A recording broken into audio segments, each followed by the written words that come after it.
आज हम हिंदी व्याकरण में रस पढ़ेंगे। पिछले वीडियो में हमने रस के परिभाषा व रस के अंग पढ़े थे। अब पढ़ेंगे रस के प्रकार। रस का शाब्दिक अर्थ पढ़ते हैं। आनंद होता है काव्य को पढ़ने व सुनने से जिस आनंद की अनुभूति होती है उसे रस कहा जाता है। रस शब्द धातु से बना है। रस को काव्य की आत्मा या प्राण माना जाता है। भरत मुनि ने रसों की संख्या 8 मानी है, लेकिन शांत रस को नहीं माना है। सूरदास ने रसों की संख्या 11 मानी है। 9वां रस है शांत रस, 10वां वात्सल्य, 11वां भक्ति रस माना। अब रस के प्रकार पढ़ेंगे। श्रृंगार रस, हास्य रस, क्रोध रस, वीर रस, अद्भुत रस, भयानक रस, रौद्र रस, विभत्स रस, शांत रस, वात्सल्य रस और भक्ति रस। अब एक एक को विस्तार से पढ़ेंगे। पहले श्रृंगार रस। श्रृंगार रस का स्थायी भाव क्या होता है? रति। इसमें नायक नायिका का प्रसंग बताया जाता है। ये रसों का राजा माना जाता है। इसे रसराज भी कहा जाता है। श्रृंगार रस को रसराज भी कहा जाता है। और श्रृंगार रस के 2 भेद हैं, संयोग और वियोग। वियोग को प्रलंब भी कहा जाता है।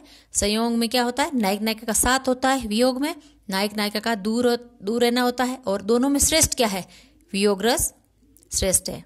उदाहरण देखते। देख की रूप लोचन लल जावे, हर के जनु नीचे निधि पहचाने, थके नयन रघुपति छवि देखी, पलकन हूं पर हरि निमेखी, लोचन राम ही उर आने दिने, पलक कपाट सयाने।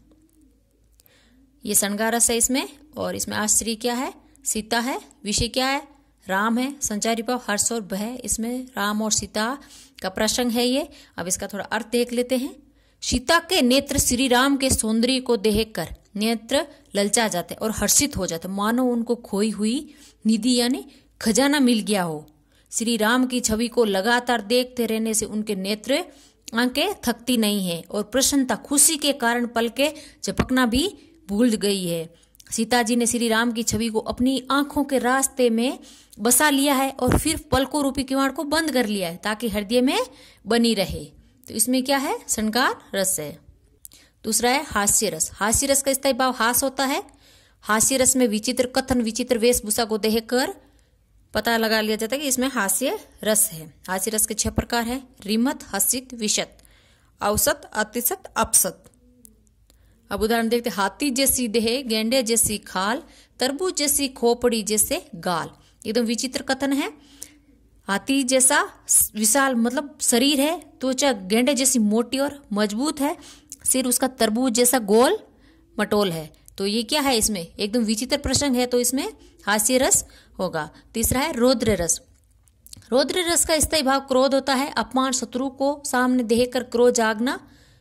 उदाहरण है। खून उसका उबल रहा था, मनुष्य से दैत्य में बदल रहा था। खून उसका, शत्रु को देखकर उसका खून खोल रहा था और मानव से हैवान बन रहा था। तो इसमें क्या है? रौद्र रस है। चौथा है करुण रस। करुण रस का स्थायी भाव शोक होता है। किसी प्रिय की मृत्यु होने पर शोक जगेगा। उदाहरण देखते। ए मेरे वतन के लोगों, जरा आंख में भर लो पानी, जो शहीद हुए हैं उनके जरा याद करो कुर्बानी। ए मेरे वतन के लोगों, ए मेरे देश के लोगों, जरा आंखों में आंसू भर लो, जो शहीद हुए, जो देश के लिए शहीद हो गए हैं, कुर्बानी दे दी है, उनको जरा याद कर लो। तो इसमें क्या है? करुण रस है। 5वां विभत्स। विभत्स रस का स्थायी भाव जुगुप्सा या घृणा होती है।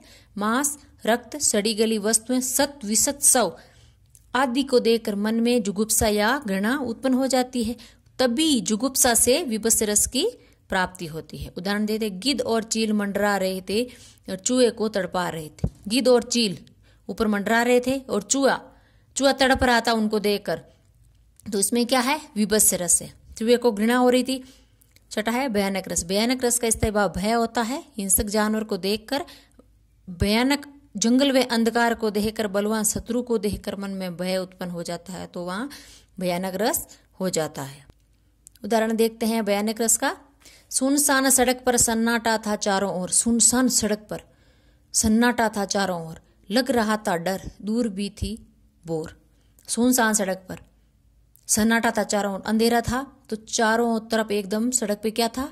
सन्नाटा था, शांति थी और डर भी लग रहा था। और दूर भी थी बोर मतलब सुबह बहुत अभी दूर थी और डर भी लग रहा था। तो इसमें क्या है? भयानक रस है। 7वां है वीर रस। वीर रस का स्थायी भाव उत्साह होता है। चारणों की कविताएं, युद्ध में बजने वाले नगाड़े, ट, ठ, ड, ढ, ण, र, स, श, क आदि अक्षर वाले शब्दों में भी वीर रस होता है। वीर रस के 4 प्रकार है, दयावीर, दानवीर और धर्मवीर और युद्धवीर। इनमें श्रेष्ठ क्या है? युद्धवीर है। उदाहरण देखते हैं, खूब लड़ी मर्दानी वो तो झांसी वाली रानी थी। खूब लड़ी मर्दानी वो तो झांसी वाली रानी थी, अंग्रेजों के विरुद्ध बताया गया है। रानी लक्ष्मीबाई का प्रसंग है। रानी लक्ष्मीबाई अंग्रेजों के विरुद्ध एकदम क्रोध से, मतलब मन में क्रोध लेके वो एकदम बहादुर सैनिक की तरह लड़ी थी उसने अंग्रेजों के विरुद्ध। मर्दानी मतलब पुरुष की तरह। तो इसमें क्या है? वीर रस है।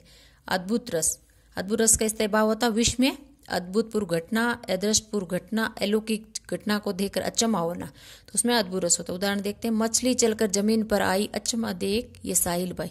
देखो मछली चलकर जमीन पर आई तो ये अचंभा हो रहा है, अद्भुतपूर्व घटना हो रही है, तो इसमें क्या है? अद्भुत रस है। 9वां है शांत रस। शांत रस का इस्तेमाल निर्वेद या सम होता है। वैराग्य, संसार से मोह भंग, संसार की नश्वरता व क्षण भंगुरता का ज्ञान होना। सभी भक्त कवियों की कविता व रचना भी शांत रस में शामिल की गई है। उदाहरण देखिए, जब मैं था तब हरि नहीं, अब हरि है मैं नाही, सब अंधियारा मिट गया जब दीपक देखा माही। जब मनुष्य के अंदर मैं यानी अहंकार था तब उस ईश्वर की प्राप्ति नहीं हुई। जब अहंकार समाप्त हो गया तो ईश्वर की प्राप्ति हो गई। जब दीपक के जलने से सारा अंधकार मिट जाता है, उसी प्रकार ज्ञान रूपी दीपक के हृदय में जलने से अज्ञान व अहंकार का अंधकार दूर हो जाता है और ईश्वर की प्राप्ति हो जाती है। तो इसमें क्या है? शांत रस है। 10वां है वात्सल्य रस। इस्तेमाल वत्सल होता है। इसमें माँ और पुत्र व गुरु शिष्य का प्रसंग होता है। उदाहरण देखते हैं, मैया मोरी मैंने माखन खायू। श्री कृष्ण कह रहे हैं अपनी मम्मी माँ से कि मैया मोरी मैंने माखन खायू, मैया मैंने माखन नहीं खाया है। भक्ति रस, भक्ति रस को शांत रस में शामिल कर दिया गया है। उदाहरण देखते हैं, रघुपति राघव राजा राम, पतित पावन सीताराम। रघुवंशियों का राजा श्री राम के बारे में बताया है। पतित पावन सीताराम, जो बुरे लोग होते हैं उनको भी वो पवित्र कर देते हैं श्री राम। तो ये थे रस के प्रकार।